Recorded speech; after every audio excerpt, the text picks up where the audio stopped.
feel a bit sick, but that's okay.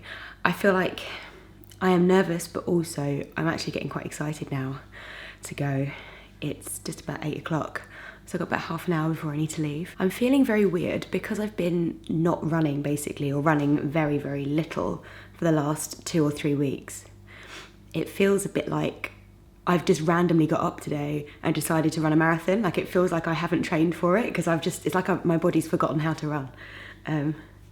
But I'm sure it'll be fine when I get there. This is what all the advice is, to taper, so I'm sure it's fine. In a classic twist, after doing all of my training runs in the snow, it is now like the hottest day of the year on race day, and it's very, very sunny. So yesterday I went and got myself a hat, and the guy in the shop was like, have you trained with headgear? And I said no, because why would I have? So he recommended this brand of hat, and it's not that expensive either. So he was like, you know, get it, and if you're running and it's really bothering you, you can just chuck it away, just chuck it inside the road. Like, it's fine, you're not wasting any money. And that's okay, by the way. Like, people are clearing up after us running, like in case someone thinks I'd be littering or whatever. Like, that's all fine for you to chuck stuff. So this is my look. Does that protect me? I guess I'll just have to go slower than I would do normally and make sure I drink a lot. It's just annoying that I haven't trained in the sun. But then I guess no one else has. So that's all right.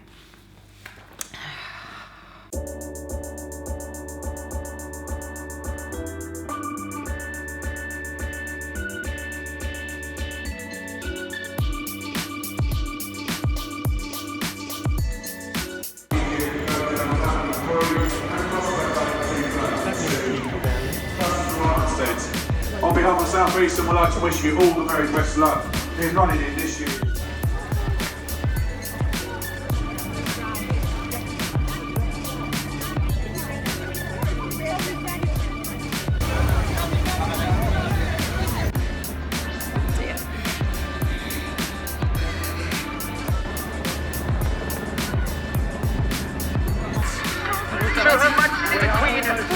Here we go, stand by for big names in this elite field.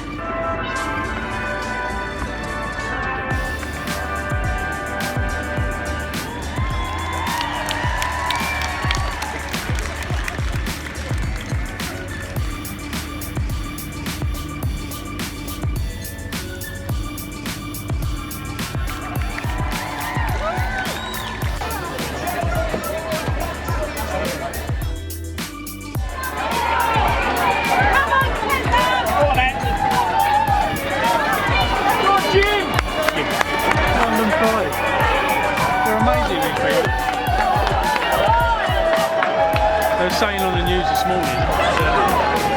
Go on, Lauren! Go on, Lauren! Keep going, love.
No.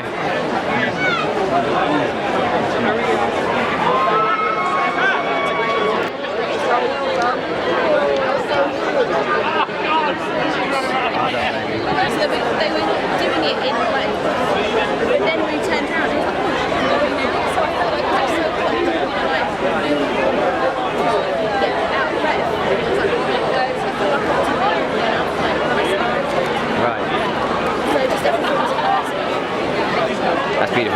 So this is actually video footage, but I guess you can take a. I'll take a shot with it. You can make a little GIF. I don't even know what to say really. Done. It was so hard. It was so hot. That's the trouble with the heat thing. Alright. Oh, hello. I did it in 4 hours 52 and 52. So nearly 4:53 basically. How many seconds? No, 52 seconds. Oh, 52 seconds. 4:52, 52. That's what it said. They texted me as I went over the line. It was like, congratulations, here's your time. It was quite cool. Oh, thank you. It's so difficult to talk about it still, or it was earlier. But I thought I'd kind of have a shower and then do my little classic talking to you from my ice bath. Because everyone else has gone to the pub and they're waiting for me down there. And I'm going to sit in here for another kind of 20 minutes. I've never looked forward so much to an ice bath. It is so hot outside. I'm a little bit annoyed because I feel like because it was so hot and there was so much pressure at the start, I don't feel like I warmed up as well as I could have done. And because of that, as I was running around, my legs and like my ankles and my lower legs were just hurting so much. Like quite early on, like from, I want to say something like 10 kilometers in, like really, really early, I was already in pain, and that was quite, it was worrying / annoying. But then it also is very, very hot outside, so maybe, you know, everything's swelled up, I suppose. I don't know, maybe that made it worse.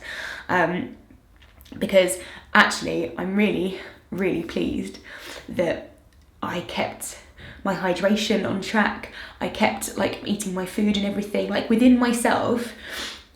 I mean, I was about to say I wasn't worn out. Obviously I was worn out, but it felt like I was okay, and I didn't feel like I really needed water. Like at the later stations I wasn't picking up water, and I felt like I'd eaten enough. Like lots of people were fainting at the side of the road, lots of people were walking like from really early on, and I feel like I kept a pretty good pace. So that I'm really pleased about. I'm just kind of annoyed that if it had been normal weather and, you know, if I'd maybe warmed up properly before, I don't know what the reason was, but I feel like if I hadn't have been in so much pain, I could have like done a really good time. But that is just, you know, I think like I said before, everybody is in this same boat of it being a really, really hot day. And London Marathon were emailing us all being like literally do not care about your time. They're like, just get round, go slower than you normally would. So, you know, you've got to take the day as it comes, and that's good. So I did under 5 hours. It's a 4:50, and my target time was like 4:20, so it's about half an hour slower. So I feel really okay with that. Thank you so much to everybody who sent me like Instagram messages and like good luck messages on Twitter. It was just so helpful and so amazing to know that people were watching me go round and people were like tweeting their support. I also had support from like my friends and families. I saw Will and his mum and my mum and dad at like mile 11, and then I saw like loads of my friends at, I think between mile 18 and 19, somewhere like that they were.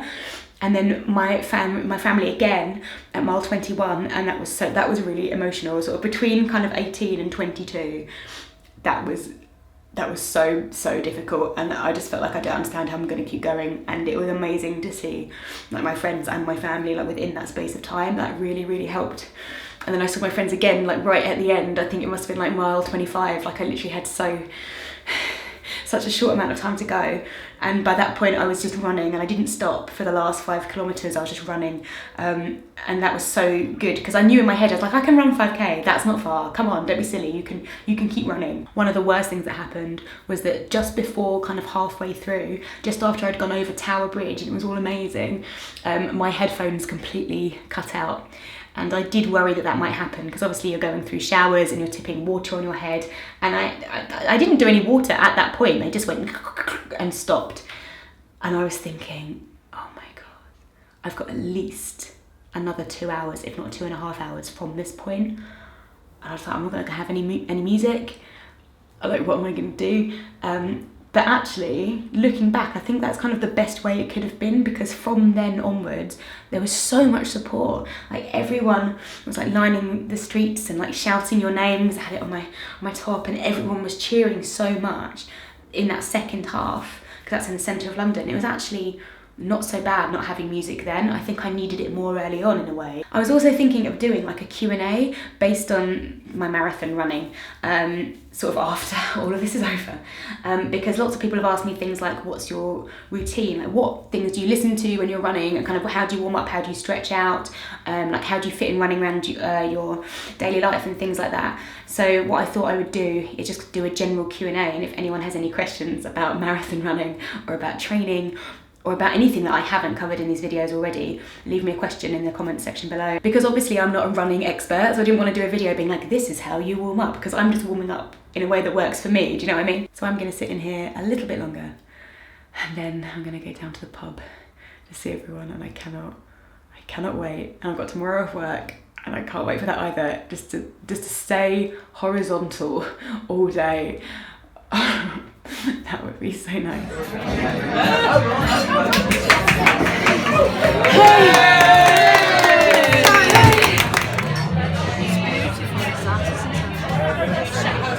Mum's just won. Well done, Mum. Good effort, Jackie. Oh, you're so tired.